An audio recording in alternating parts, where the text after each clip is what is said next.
So what are some things people need to look at as far as like when they start out, and LLC being the end all be all?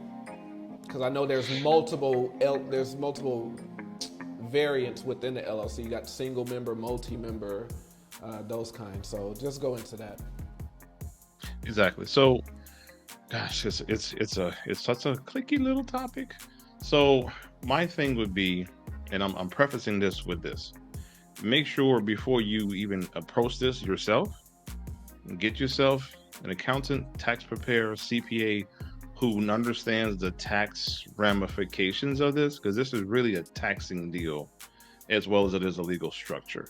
Okay, so how you pay taxes, how you manage those revenues, those dollars coming in, how you pay taxes as a person and as a company will be mitigated by the decision you make with this particular legal structure called a limited liability company.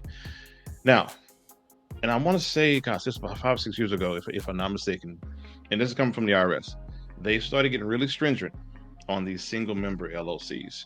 A lot of folks who are sole proprietors were moving into the single member LLC and using it as a cover, if you will, to, in some form or fashion, mitigate some of the issues or tax burdens that they may be having as a sole proprietor. Right. Now, a sole proprietor, it is not on the list, but it is an actual structure. You can go and set up your EIN and be a sole proprietor, file your taxes on your Schedule C, et cetera, and you'll be okay. A single member limited liability company is technically, and I'm going directly from the IRS website, is is seen as a pass through. Is seen as a disregarded entity, quite frankly. Okay, so those single member LLCs, they're not seen as partnerships. Okay, now a two member plus LLC is going to be seen as a partnership, much stronger legal entity. But please make sure, as a single member LLC, you have your ducks in a row and you are filing your taxes accordingly with your CPA. Because just treating it as, oh, I got an LLC and this is great, you don't understand the tax structure of this thing, you can get yourself in a lot of trouble thinking you have the protections that you don't. Because the next thing I would say is, what's your operating agreement look like? Right. If you don't have an operating agreement with that single member or multi-member LLC, you're in trouble. This really needs to go really in depth. There's like multi layers to this thing. But what I recently just found out is with LLC, even a single member or a sole proprietor, you even have to go into the stipulations of that agreement, and you have to like know from a legal standpoint. So it's like if you ever sued and things like that, if you just go with the generic literature that's in there when you get your LLC, you're still liable for, you're still not protected under that LLC. They can still come after you as an individual. So it's writing, it's literature that you actually got to change, and you got to craft it to match the parameters of your business. So that's why I say I'm not going to go in depth of it, because I just learned about this. So it's just like, I don't want to slaughter it. But yeah, you have to like get the writing and the literature down to fully protect yourself under that LLC.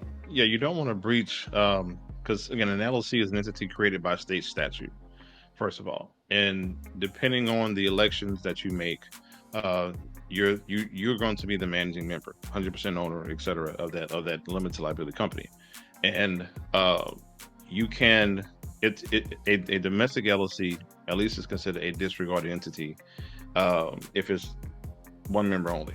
It's really considered a disregarded entity.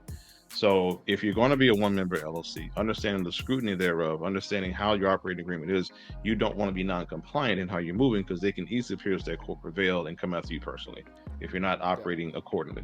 And I really don't like when I see social media pushing it like get the LLC like it's the end all be all, without talking about who do we need to discuss those options with, and going to the CPA, going to the attorney, and looking at, okay, which legal structure do I need to start my business off with, and according to what industry standard, how much revenue am I looking to bring in, who should be that second or third member on my LLC to make it a multi-member or a partnership, and then understanding how that operating agreement needs to be structured, who has ownership for what.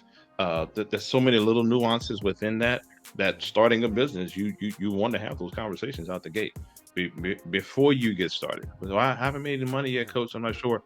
Well, you still should be structured accordingly so that your operating agreement and then your policies and procedures and your SOPs reflect what you're about to get into. Right, exactly. And then definitely getting a CPA, because I followed the direction of my CPA who knew all the tax laws. And basically I did on my own accord, went and got the LLC before I consulted with my CPA. So he was just like, no, that's fine. You know, your type of business and where you are right now, that's fine. But he was just like, you know, in a year or so, we want to look at you possibly S-Corping, because he listed all the benefits with that. But you really do need to consult a professional that knows the tax laws. And y'all have to do your own research and your homework, because your industry is unique to you. So if you're running nonprofit, a 503, 501c, you might be looking at a whole different entity setup.